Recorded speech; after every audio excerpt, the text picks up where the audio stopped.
Morning, gentlemen. My name is Ken. I work for the cemetery here. Marcus has asked me to kind of MC a little bit for you today, and I want to thank you all for making what turns out to be a pretty long drive. I understand I'm originally from Los Angeles as well, so I know the drive out here is quite a long way, so thank you all so much for coming out today. I don't know how much you were able to see on your way in, but it's a really, really lovely area out here. As you're out and about and you look around, you see some really lovely mountain ranges kind of all the way around.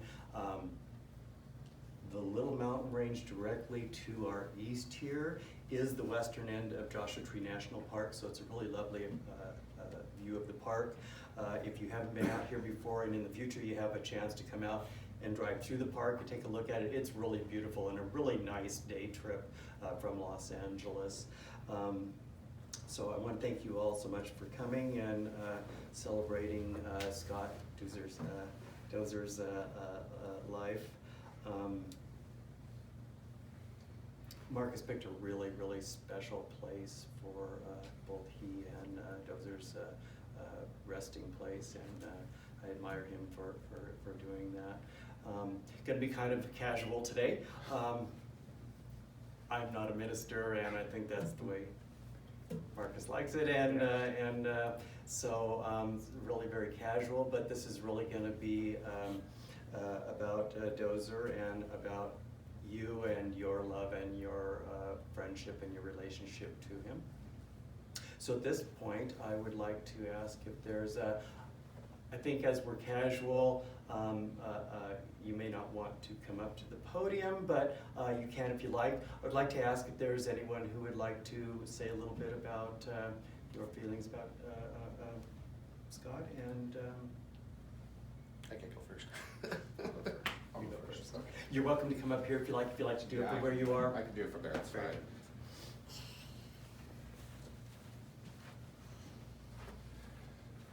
Hey everybody, it's a hard day.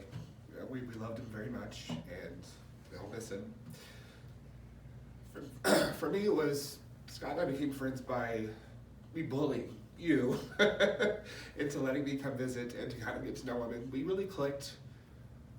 I would say more on an emotional level because I was going through some stuff, and we just became friends, and I was really impressed with how people grouped around him, and he had a lot of people who loved him, but he always kind of kept to himself, and I made it a real specific point to get to know him emotionally as opposed to Dozer, because whenever time I called him Dozer, I think I made the same mistake, kind of you did when you called him Doozer, and I was like, Fraggle Rock, it's like a construction worker, That's the guy he is, and that's the guy.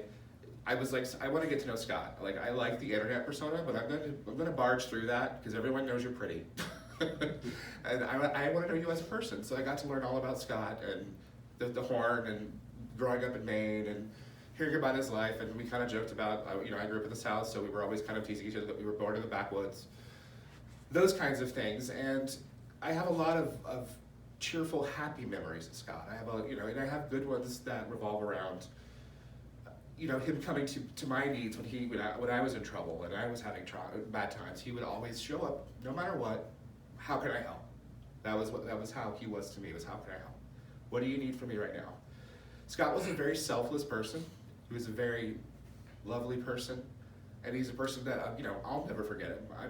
I still can't believe he's actually gone in my head. It's still, I hear him in my head correcting me a lot, or like saying weird things, or being Dozer. And the one thing I'll share with you is, even in the most embarrassing moments, and I think I talked about this with you briefly, we came back after our little, he used to let me take pictures of it because I was a photographer and I was practicing and I wanted to, he's very pretty to look at, so let's take lots of pictures of Scott. So we were out exploring something and he was running up this little hill, and we were over in the Sunken City in Long Beach, and he fell like flat on his butt, like in front of all these people, landed on his very firm butt, and he laughed, he looked at me and just smiled, and he's like, well, that's what it's for. And I sat there and let him, I'm like, I'm here to remind you of like the times in your life that you fall down, and you can remind me too, when you can make fun of me, and there won't be any problems. He was always a beautiful person, and he was always willing to give hugs, and he was always willing to help anybody that needed help. He was a great man, and he loved you very much. He loved you so much. And I have so much proof of that if you ever want to scroll through my text messages. He loved you very, very much, and he wanted you to be so happy. And I think that's what he would want us to do for you, is to make sure that you're happy. So when I think of Scott, I think of how much love he had, and I think of how much he loved you. Thank you.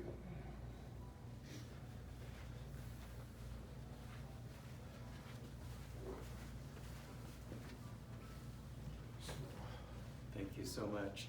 And looking out at everyone here, I can really see how much, how loved he was by all of you, and especially you, Marcus. I'm told that Dozer was a big man with an even bigger heart. You probably know that as well. Is there someone else who would like to speak? Hello everyone, this is Marcus, Scott's partner and widower. This part of the video contains profanity from a guest, which was obviously and completely said out of pure grief. Most will find this language offensive, including Scott's relatives on the East Coast, his former co-workers here in Irvine, California, and for absent friends. You have my sincerest apologies. I'm sorry, the first time I saw him, I was terrified. Thank you. Like, because you see his pictures, you see his internet persona, and it's just, he doesn't smile. He does not, he likes to look scary.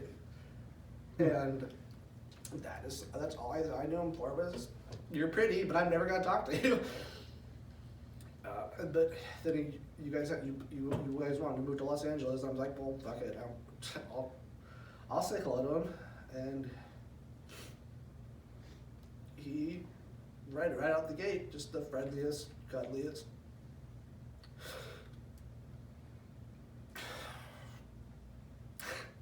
So when I first told someone that I was going to go hang out with him, he's like, "Oh no, he's not going to have time for you. I'm sure he's really popular." And after that, it was pretty much every single weekend for 6-7 years. He'd come over. Sometimes we'd go to the bar, smoke cigars, and get drunk, because that's what you do on the weekends. Sometimes he just wanted to stay home and eat Fruity Pebbles and watch Trolls World Tour. God, I saw that movie so many times. We also, he was such a goofball. You talked about getting to know actual Scott, not just his inner persona. There are so many aspects to him that that not enough people had the pleasure of getting to know.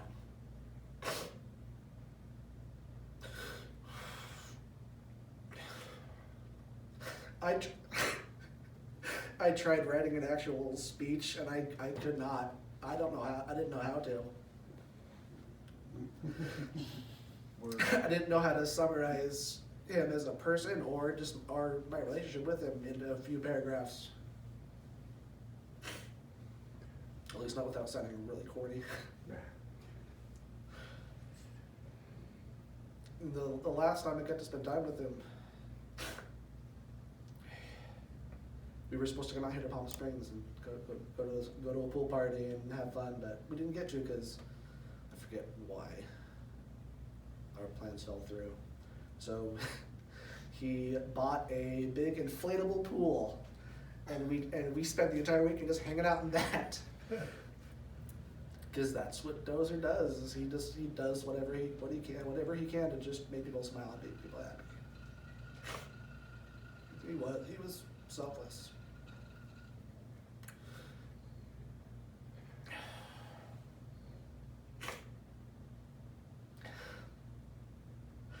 I'm sure there was so much more I wanted to say, but I can't think of it right now.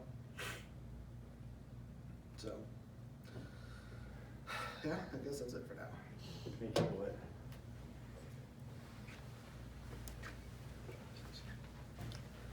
Thank you much. Thanks so much, sir.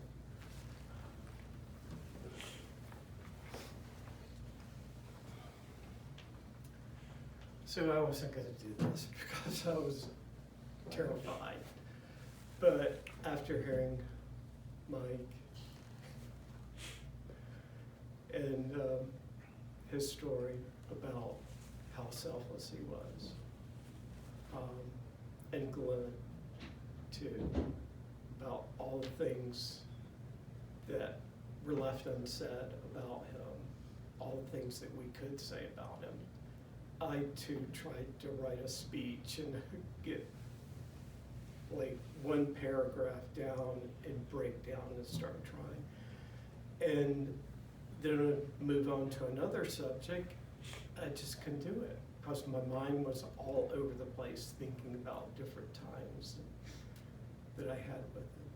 But I first met him, I saw his photos in American Bear magazine. It must have been around 2000 or maybe 2001. And the link to his email. So I went on AOL, I'd just gotten a computer. I looked him up, he gave me his telephone number, I called him up.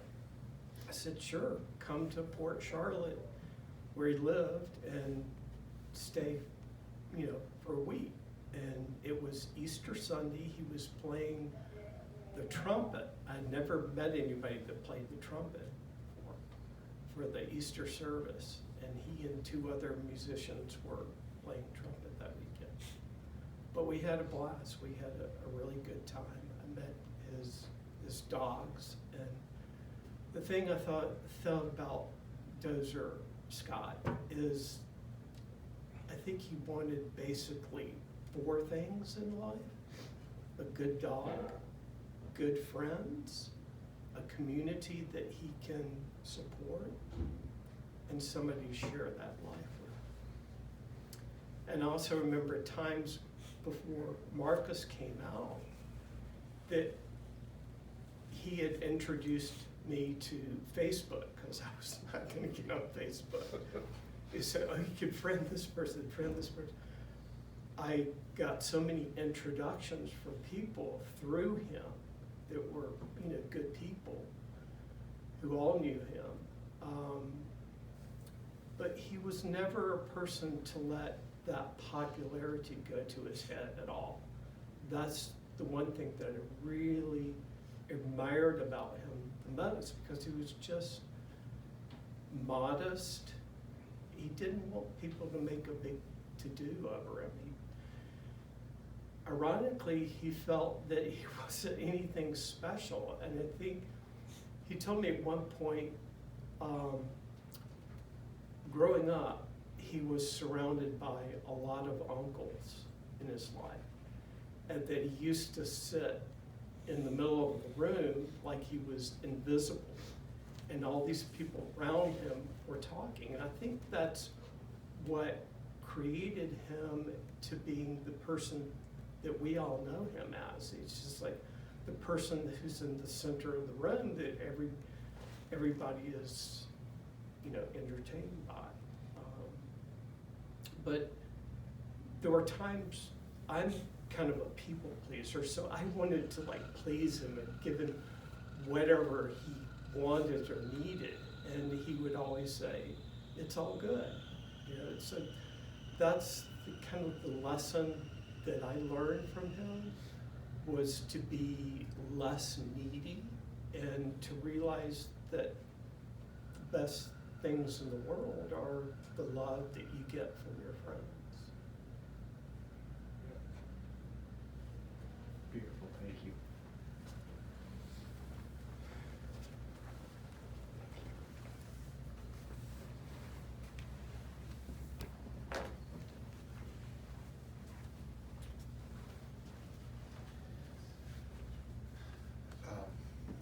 I spent a lot of time with Scott and with Marcus, holidays.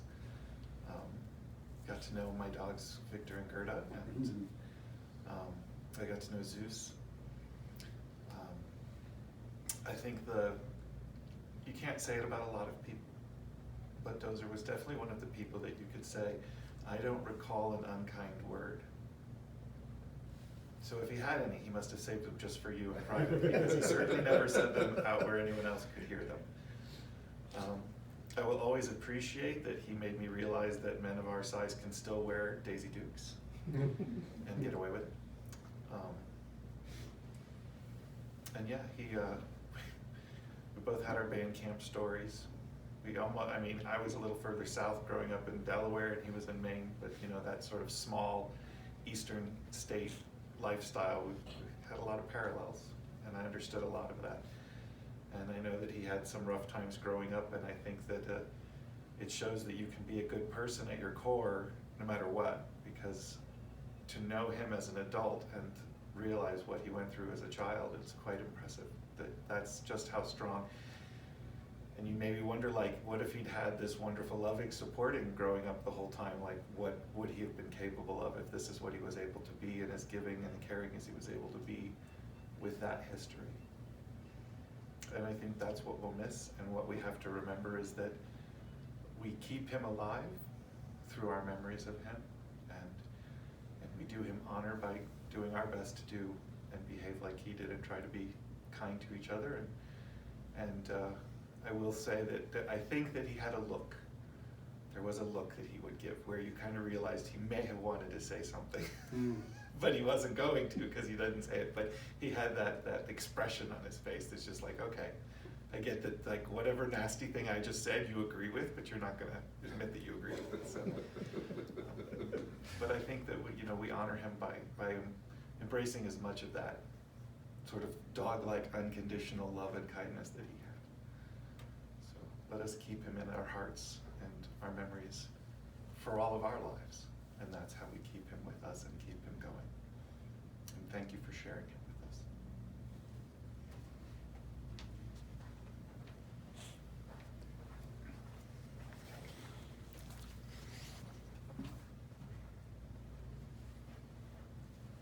Thank you so much. You know, I didn't know Scott Dozer. From what I'm hearing from you is a big man with a big heart. I can see how much you all loved him, and I believe you said something about his firm rear. Whenever he found him, he always laughed. So kind of sorry I didn't know him at this point. He always said it was heart-shaped. Marcus tells me that Dozer was completely selfless, and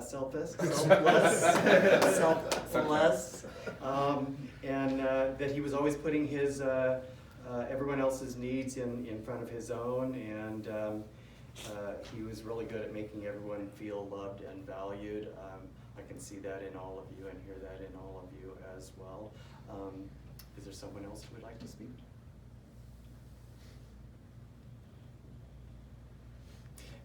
You really kind of took the words out of my mouth about telling stories. I know that you all have lots more stories that haven't been told about Dozer, and you're absolutely right. That's how we keep someone's memory alive, is by sharing those stories. And I encourage you, whenever you're two or more of you are together, tell a story about Dozer that will keep him foremost in your minds and in your hearts, and where I know he is as well. Want to make sure everybody has had an opportunity. Is there anyone else who would like to speak? Okay. I would like to thank Marcus for placing his trust in myself and our cemetery. As I mentioned, he's chosen a lovely place. Scott's beautiful urn, one of the most beautiful urns I have ever seen, that Marcus chose, is going to be placed into a niche in a columbarium here in our cemetery. There's a beautiful bench there right in front of it that Marcus has arranged for. So at this time, if no one else would like to speak, we're going to conclude here, and we'll be going out to the niche side to place the ashes. It's a beautiful day, so most of us will be walking. You're welcome to get in your car. It's less than a quarter of a mile where we're going up. So if you would like to use your car, that's great. I think the rest of us will be walking. If anyone needs a restroom, we'll do that now, and then we'll all head out and reconvene up at the niche. Marcus, anything else that? No. Okay.